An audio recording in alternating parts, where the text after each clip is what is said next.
Shalom, selamat pagi, salam jumpa lagi di hari ini. Kita mau dengar firman Tuhan. Mari kita berdoa. Terima kasih Tuhan Yesus atas hari yang baru yang Kau rahmati. Kami akan kembali melandasi hari ini dengan firman-Mu. Bukalah hati dan pikiran kami sehingga kami menjadi mengerti dan menjadi pelaku firman-Mu yang setia. Dalam nama Tuhan Yesus. Amin. Bapak Ibu, firman Tuhan kita terambil di dalam Mazmur 65 ayat 5. Berbahagialah orang yang Engkau pilih dan yang Engkau suruh mendekat untuk diam di pelataran-Mu. Kiranya kami menjadi kenyang dengan segala yang baik di rumah-Mu, di bait-Mu yang kudus. Itulah firman Tuhan yang menjadi dasar renungan kita pada hari ini. Nah, tema kita hari ini adalah berkat yang tiada berkesudahan. Nah, kita tahu bahwa firman Tuhan dalam Ratapan 3, 21, 22 berkata bahwa kasih setia Tuhan tak pernah berkesudahan, tak habis-habisnya, rahmat-Nya selalu baru tiap pagi. Dan itulah yang memungkinkan kita ada sampai hari ini.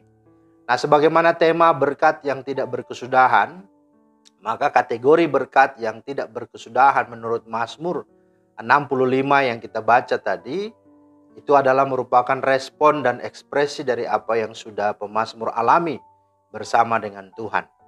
Nah, tulisan Mazmur ini adalah sebuah ungkapan atau sebuah gambaran sukacita serta rasa syukurnya. Di ayat 2a dikatakan, bagimulah puji-pujian di Sion, ya Allah. Nah, pertanyaannya apa saja berkat-berkat yang tidak berkesudahan itu? Yang pertama adalah berkat pengampunan, ayat 3 dan 4.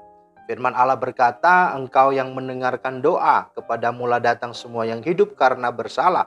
Bila mana pelanggaran-pelanggaran kami melebihi kekuatan kami, Engkaulah yang menghapuskannya. Jadi inilah berkat yang tak berkesudahan dari Tuhan, itulah berkat pengampunan. Artinya berkat pengampunan dosa dan berkat ini adalah berkat yang satu-satunya yang dapat dan berkuasa mengampuni dosa, itu adalah Tuhan. Yang kedua, berkat persekutuan di ayat 5. Di sana dikatakan berbahagialah orang yang Engkau pilih dan yang Engkau suruh mendekat untuk diam di pelataran rumah-Mu, di bait-Mu yang kudus. Di ayat yang kita baca tadi. Bahwa kalau kita bisa beribadah, kita bisa bersekutu, sesungguhnya itulah berkat persekutuan. Berkat yang daripada Tuhan. Dia memanggil dan memilih setiap kita untuk boleh beribadah kepadanya. Maka tidak heran kalau Tuhan akan memberkati kita. Dan tidak heran juga pemazmur dalam firman-Nya di ayat 5b berkata, kiranya kami menjadi kenyang dengan segala yang baik di rumah-Mu, di bait-Mu yang kudus. Itulah berkat yang kedua dari berkat yang tiada berkesudahan. Nah, yang ketiga berkatnya adalah berkat keselamatan, ayat 6 sampai 9. Firman Allah berkata, dengan perbuatan-perbuatan yang dahsyat dan dengan keadilan Engkau menjawab kami, ya Allah yang menyelamatkan kami. Engkau yang menjadi kepercayaan segala ujung bumi dan pulau-pulau yang jauh-jauh. Nah, artinya saudara, bagi pemazmur bahwa jika ia bisa beribadah, bersekutu dengan Tuhan, sesungguhnya itu karena Tuhan sendiri yang dengan keadilannya datang menyelamatkannya dan menebusnya, sehingga kita bisa akhirnya mempunyai akses, mempunyai jalan langsung untuk bisa datang beribadah kepadanya. Inilah berkat yang sangat spesial bagi kita saat ini. Karena kalau dulu untuk beribadah, untuk menghadap kepada Tuhan, semuanya ada caranya, semuanya ada waktunya, dan tidak semudah dengan sekarang. Dan puji Tuhan, oleh karena Kristus telah menyelamatkan dan menebus kita, maka hukum-hukum atau aturan-aturan beribadah semuanya sudah Dia selesaikan, Dia tanggung, dan kita boleh akhirnya langsung datang kepadanya.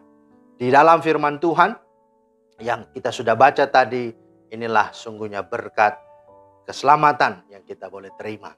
Dan yang terakhir, berkat tiada berkesudahan itu adalah berkat pemeliharaan. Ayat 10 sampai 14, di sana dikatakan bahwa Allah sekali-kali tidak pernah meninggalkan dan tidak pernah membiarkan umat-Nya. Engkau mengindahkan tanah itu, mengaruniainya kelimpahan dan membuatnya sangat kaya. Ayat 10 sampai 14. Saudara-saudara yang dikasihi Tuhan, tidak ada berkat yang luar biasa yang dapat sungguh-sungguh membuat kita hidup dalam kebahagiaan, kedamaian. Dan itu tidak hanya sementara, tapi sungguh sampai kekal. Itu akan terus membuat kita dapat dan cakap menanggung segala keadaan apapun.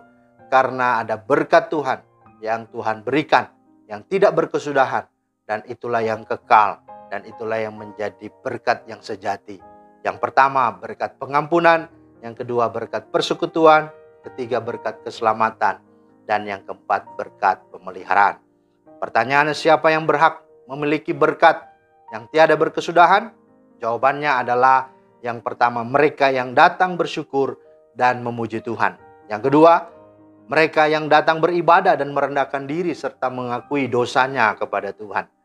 Dan yang ketiga, mereka yang percaya dan mengandalkan Tuhan. Dan yang keempat, mereka yang mau setia dan mau menjadi berkat dan mau memuliakan nama Tuhan. Itulah orang-orang yang akan menerima berkat yang tiada berkesudahan. Mari Anda pastikan, saudara pastikan, kita pastikan kita adalah orangnya. Tuhan Yesus memberkati. Amin. Terima kasih Tuhan atas firman-Mu. Kami bersyukur kembali diingatkan berkaitan dengan berkat Tuhan yang sungguh tiada berkesudahan. Biarlah keempat berkat ini kami terima, kami alami, kami hidupi, dan itulah yang kami sungguh-sungguh andalkan dalam kehidupan kami. Dalam nama Tuhan Yesus kami berdoa. Amin. Demikianlah firman Tuhan hari ini. Selamat beraktivitas. Tuhan Yesus memberkati. Shalom.